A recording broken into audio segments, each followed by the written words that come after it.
Ēģipte, Turcija, Kanārijas salas – vietas, kuras ierasts cilvēkiem asociējas ar atpūtu un relaksāciju. Tomēr bieži vien, jau lidojot lidmašīnā uz kādu no šīm vietām, mēs nolūkojamies uz Latviju un redzam to skaistumu, kur ikdienā mēs palaidām garām.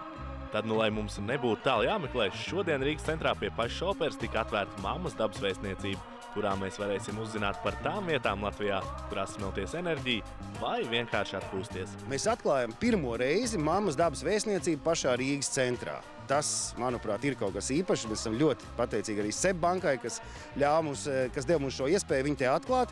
Un šajā vietā katrs Rīgas iedzīvotājs un katrs Rīgas viesis, kur pašlaik ir ļoti daudz, var uzzināt visu par iespējām atpūsties valsts mežos. Atpūsties 409 labiekārtotās atpūtas vietās un, protams, 1,6 miljonos hektāru zemes. Ezeri meža purva Latvijā ir nemazums, un tieši šajā vēstniecībā mēs varēsim noskaidrot sev vistīkamāko vietu, kur kopā ar ģimeni, draugiem vai varbūt vienam pašam smelties iedvesmu ikdienišķajai rutīnai. Īpašās vietas copmaņiem, protams, ka tie ir ezeri. Tās ir iespējas makšķerēt, īpaši uzlabotas. Tad ģimenēm vispopulārākais aizvien ir Tērvedes dabas parks, arī Pokaņu mežs tiem, kas kaut ko grib vairāk paskatīties. Tiem, kas ir īstie dabas mīļi, es ieteiktu Purva laipas, Dunikas purvā vai Teirumnieku purva laipu, netālu no Īdeņas, netālu no Lubānas ezera, šādus fantastiskus objektus. Velobraucējiem ir 3 lieliski labiekārtotas velotakas un nojotājiem visi meži.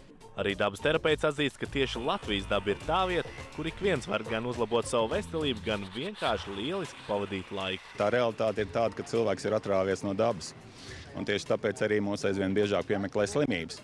Un ja mēs negribam slimot, kur tad mēs varam dabūt enerģiju? Jo rietummedicīnā varbūt nav tā koncepta, ir fiziskie simptomi, bet austrummedicīnā ļoti daudz runā tieši par enerģētiku. Un enerģiju mēs varam dabūt dzīvajā dabā un tajās formās, kas ir nekustīgas, kas enerģiju uzkrāja. Kā jau es teicu, tie ir ūdens, akmeņi un augi. Un tas viss ir dzīvajā dabā. Tur arī to visu var dabūt. Tieši enerģijas trūkums esot pirmā pazīme tam, ka mūsu dzīvē viss nenotiek tā, kā tam vajadzētu, un tās uzņemšana ir obligāts process lieliskai dzīvei. Dievs mūsos ir ielicis šo kompasu, un tādi, ja es kaut ko daru pareizi, man enerģija vairājās. Ja es kaut ko daru nepareizi, man enerģija zūd. Un dabai, es domāju, nav nekas labāks izdomāts Dievam. Dievs, kā es parasti saku tā, daba ir skaistākā un redzamākā Dieva daļa.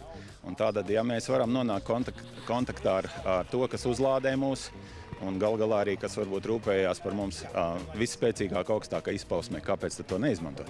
Kā jau kārtīgai vēstniecībai pienākus, šodien Mammas dabas vēstnieka statusā tika iecelts 6 jauni pārstāvji, kur ar savu teiksmi cilvēks aicinās izkustēties no savu komfortu un ļauties tam, ko Latvija mums piedāvā. Es domāju, ka labākais veids ir īstenībā rādīt piemēru. Jo iet kādu raustīt, tu tur dari slikti un skaties, ko tu vari darīt labāk, tas nestrādā. Cilvēkam ir kaut kāda tā pretreakcija, ja jau zils kāds skrien un tevi sāk raustīt. Tāpēc es domāju vienkārši, es pats to darīšu, un ja kāds gribēs man pievienoties, mēs varēsim kopā to darīt. Kā gan tu pastāstīsi citiem, cik mūsu valsts ir skaista, ja pats nebūs ļāvies tās burvībai? Tā kā nedienas un liktas liekam pie malas un laižam dabā. Oskars Lepers, Imants Zaķītis, Tautas balss.